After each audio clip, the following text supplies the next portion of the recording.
So this woman's story is crazy. Now her name is Victoria, she lives in Krasnodar, Russia, and she works as a sex worker. But you see, while Victoria was working as a sex worker, the money she was earning from offering sex services wasn't enough for her. So then one day, she came up with a plan to make more money by robbing one of her neighbors named Alla, a 57-year-old woman who stays alone in the apartment next to Victoria's own. The plan Victoria had was to befriend Alla, gain her trust, and then take advantage of her when she least expected it. So Victoria began trying to make friends with Alla. Whenever she saw Alla outside, she would wave to her. Sometimes she would even offer to help Alla with any issues she might have encountered at her home since she stayed alone. And over time, Victoria's plan began to work. Alla was now becoming fond of her, she liked her, and eventually they became close friends. Alla and Victoria became so close to the extent that whenever Alla was speaking to her daughter Nadia, who resides in the US, she would always sing Victoria's praises to her. She would tell Nadia about how kind and considerate Victoria was, how she kept her company, and mention many other positive things about Victoria. Now fast forward to a couple of months later, Victoria told Alla that she would be traveling to the US for some business. When Alla heard this, she saw it as an opportunity to send some gifts to Nadia, who stays in New York City, the United States. So she packed 2 jackets, $6,000 cash, and other items. Then she asked Victoria if she could help her deliver these gifts to Nadia when she arrived in the US. And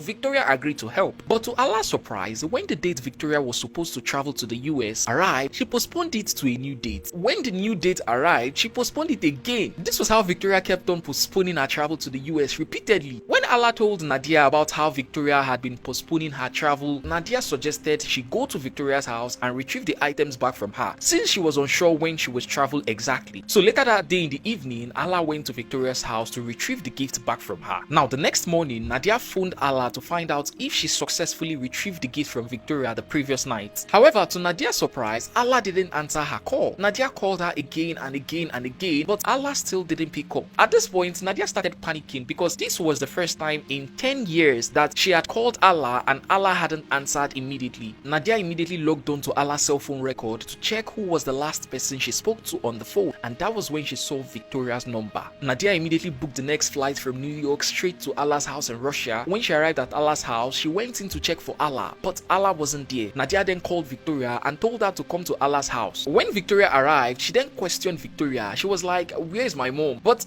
Victoria replied to Nadia saying when Alla came to her house that night, she collected the gift back from her and left, so she doesn't know where she is. But you see, Nadia felt Victoria was lying. Like her instinct kept on telling her that Victoria knows where Alla is. So Nadia immediately contacted the Russian police and reported the situation to them. Then the Russian police dispatched some officers to Alla's house, and then they started investigating the house. But as they were investigating the house, that was when they found out that most of Alla's valuables in the house were gone, from her exquisite jewelry collection to their family heirlooms to Alla's hard-earned life saving of almost $40,000, which she had always hidden under her cupboard. With this new discovery, Nadia became more certain that all the stealing and the disappearance of her mom, Alla, was the work of Victoria. However, there was still no proof, like the police couldn't just arrest Victoria, and under the law, Victoria was still innocent. So the police told Alla they would continue the investigation at the station, and then they left Alla's house. However, Nadia couldn't just wait around for the police to continue or start their investigation. So she started distributing flyers all over the community with hope of finding her mom, Alla. But then one day, while she was,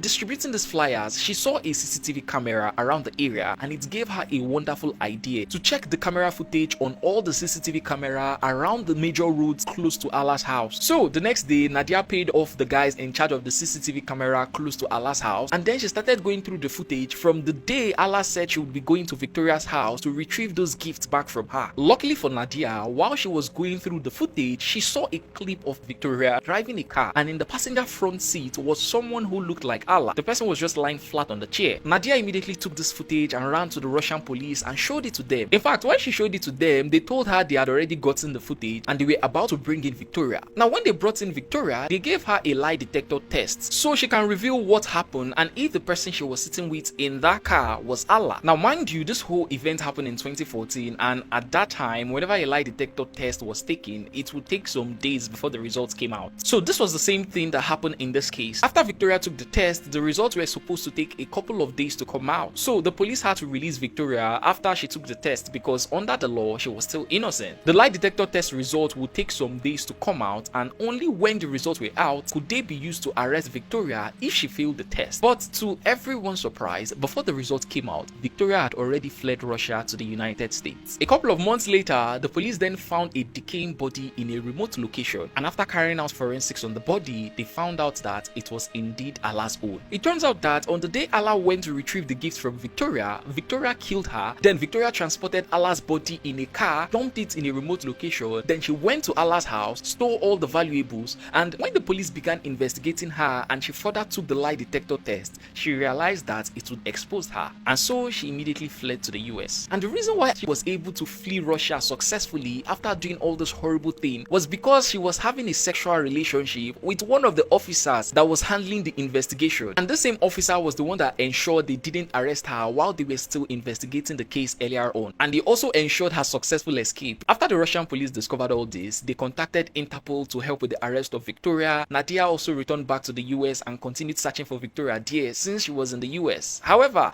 both the Russian police and Interpol as well as Nadia were unable to locate Victoria until 3 years later. Meanwhile, during the 3 years after Victoria arrived in the US, she continued her criminal activities. In fact, this time she took it to the next level. While in the US, Victoria connected with a man called Ruben on a dating site. Now you see, Ruben owned a dry cleaning business with a lot of workers, and he had the cash. So soon he and Victoria started going on dates. But then one day, during one of their regular outings, Victoria drugged Ruben, stole the watch he was wearing, then she brought him back to his dry cleaning office and lied to his workers that Ruben took a lot of drink and that's why he passed out. As Ruben workers were now attending to the unconscious Ruben and trying to resuscitate him, Victoria went to his drawer while no one was watching, stole $200 from there, took his ATM card and spent almost $3,000 from the ATM card, and then she left. That was the last time any of them saw Victoria ever again. But Victoria's crime didn't stop there either. On another day, she met this lady called Olga, who is an Ukrainian beautician with a mini shop. But you see, what attracted Victoria to Olga wasn't money like her other victims, but this time it was Olga's face. You see, Olga and Victoria looked identical. Remember, she's still a wanted person. Her pictures are on Interpol. She can't go back to Russia. So when she saw Olga, she saw her as a ticket to escape, and so she made up her mind to steal Olga's identity. So then one day, Victoria contacted Olga on the day she knew Olga would be off, and then told her that she wanted her to work on her eyelash, blah blah blah. However, Olga told her that that particular day was her off and she wouldn't be able to come to the shop to work on her eyelash. But then Victoria began pleading, telling Olga that she wouldn't mind going to Olga's house so she would do the eyelash repair there at her home, that she's going for a vacation and that's why she wants to do the eyelash on that particular day. Olga, listening to Victoria's story, eventually had compassion on Victoria and then gave her directions to her house so that she would come there and she would do the eyelash for her there, and then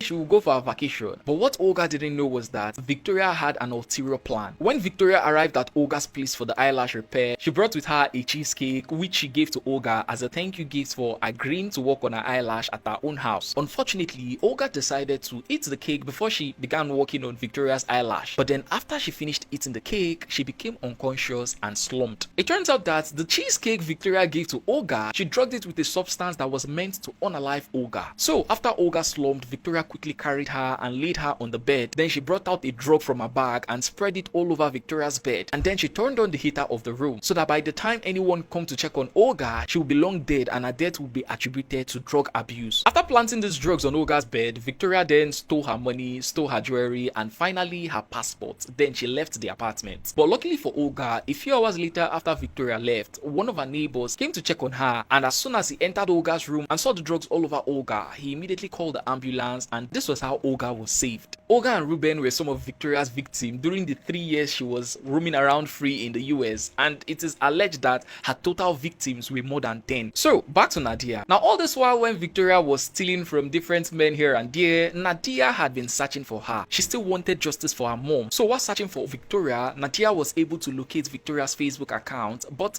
she couldn't pinpoint where exactly in the United States where Victoria stays in. After months of searching and searching with no progress, Nadia decided to hire a private investigator called Heinsberg to help her in the search of Victoria. And within a short period of time, this private investigator, from analyzing the pictures Victoria recently uploaded on Facebook, the private investigator was able to identify the particular model of car Victoria had taken those photos in. Then the investigator tracked the car to its location, and then he found Victoria. The car happened to be owned by Victoria's new boyfriend, who was unaware of Victoria's crime record. The boyfriend later even found out that Victoria has also been stealing from him as she did to her other victims, and she was also the one that unalived his dog because Victoria felt he was giving the dog more attention than her. So the private investigator reported the case to the police, and this was how Victoria was arrested and sentenced to 21 years in prison for the attempted murder of Olga, among other crimes. The other Russian officer who helped Victoria escape Russia after she unalived Allah was also discharged from the Russian police force and was sentenced to prison as well. If or when Victoria is done serving the 21-year sentence, she would get deported back to Russia, where she would face the court there again for murdering Allah. Like, this story is just...